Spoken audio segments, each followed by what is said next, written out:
el ámbito público, sin duda alguna. Después, IDL Reporteros, específicamente Paola Bogás, denuncia hoy que 3 casos en la SUNAT, cuando se va Nahir Hirsch la primera vez que se va. Esto ocurrió el año 2006. Dice, otorga nuevamente una indemnización por despido arbitrario a 3 personas de su confianza, que eran Clara Martina Loza Ramírez, jefa de comunicaciones, conocida como Melita Guerrero.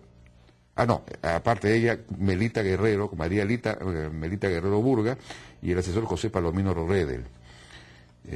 Dice que Loza recibió una indemnización de 194.000 soles, Melita una de 182.000, aunque hemos recibido la liquidación de Melita y no es 182.000, sino 141.000, de los cuales, según entiendo esto, 92.000 corresponden a la indemnización por despido arbitrario.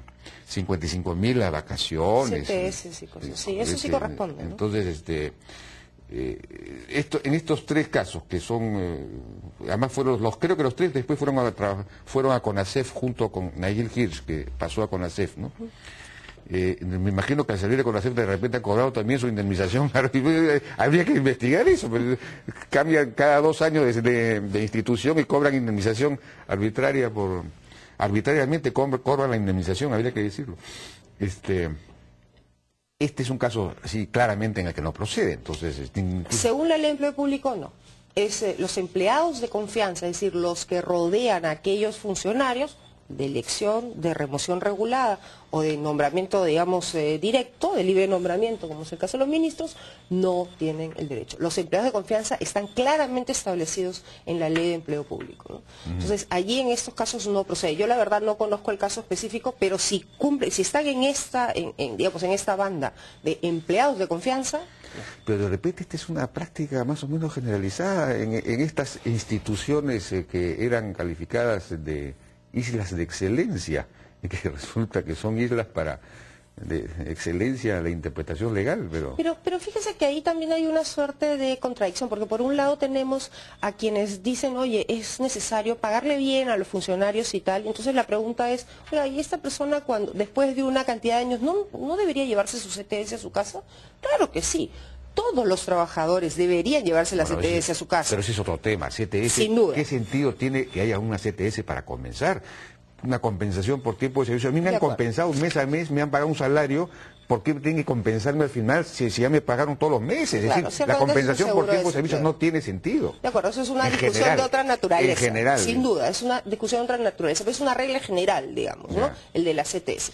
Si efectivamente yo tengo un contrato a plazo, es decir, que yo sé que voy a cumplir 1 año y me sacan en el mes 8, obviamente allí sí hay una suerte de lucro cesante. Esos son los contratos a plazo. Claro. Pero por un lado nosotros le decimos a la gente, oye, sería bueno que los funcionarios podamos atraer a gente más interesante al Estado y que le podamos pagar bien y qué sé yo, pero cuando salen estas cosas creo que se desvirtúa un poco la discusión. No, más bien habría que plantearlo al revés. De repente, como los sueldos son bajos en el sector público, porque fueron además rebajados por el presidente García de manera drástica, entonces se inventan estos trucos para compensar la baja remuneración. Ya no me pagan pues más de 15.000 soles al mes, pero al final me llevo 200.000.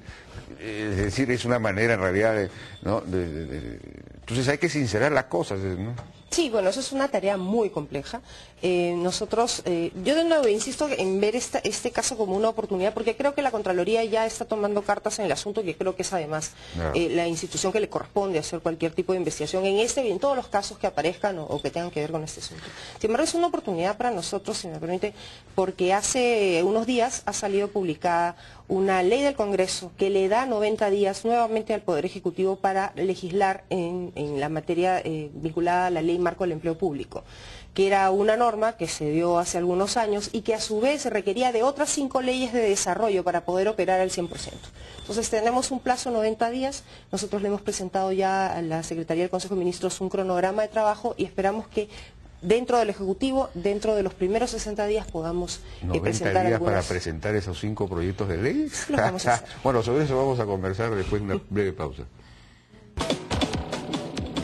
Seguimos conversando con Nuria Spark, entonces presidenta ejecutiva de Servir, que nos decía que hay esta ley que se iba aprobada hace poco, que les da 90 días para producir estos 5 proyectos de ley que terminarían, digamos, de armar la carrera pública, digamos, el servicio civil en el Perú. El servicio civil en el Perú, correcto. A ver, bueno, ¿cómo si no lo van a...? Antes yo recuerdo que el discurso de ustedes, el suyo particularmente, era que esto no se podía hacer así, que era un asunto de aproximaciones sucesivas, porque era demasiado complejo, esta selva era inextricable, y que poco a poco había que ir armando el muñeco.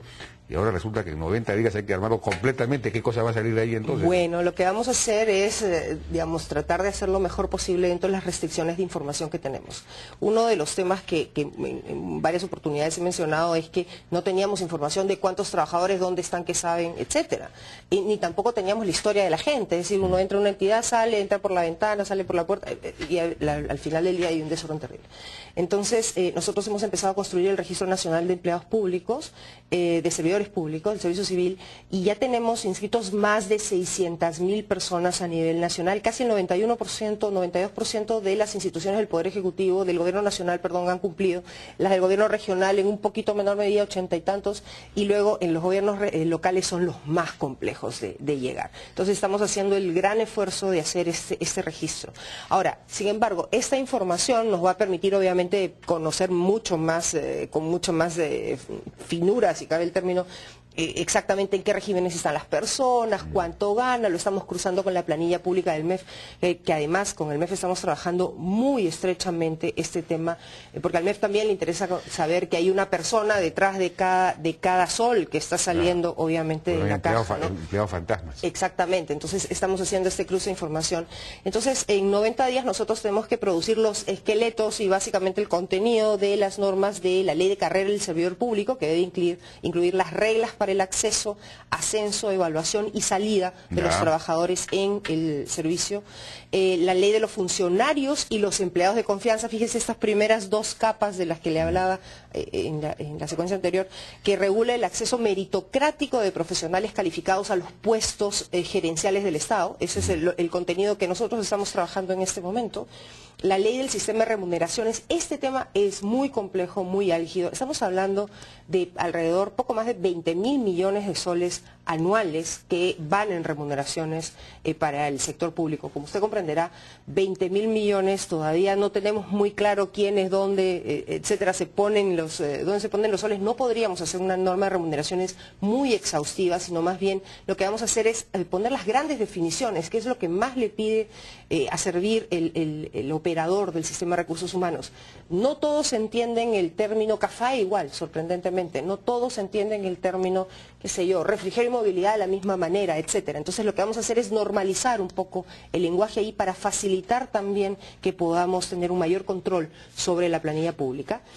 Luego tenemos una ley de gestión. Entonces habría un sistema de escala similar. Hay que tratar, o sea, por ley no vamos a establecer las escalas porque eso haría muy inflexible, sin duda, cualquier escala. Entonces, pero sin embargo sí se reconocerá allí algunos indicadores, como por ejemplo cuando construimos la escala de los gerentes públicos, ¿no? La escala de gerentes públicos responde muy bien al mercado, por ejemplo, porque allí se paga no solamente el puesto de la persona, que es una suerte de precio que tiene el puesto en cualquier institución, sino además cuántas responsabilidades tiene, qué presupuesto tiene, cuánto personal, cuántos sistemas administrativos, y además reconoce la historia salarial de la persona para que no ocurran casos de que vengo ganando 1 y de repente gano 1.000 cuando me han puesto en tal puesto.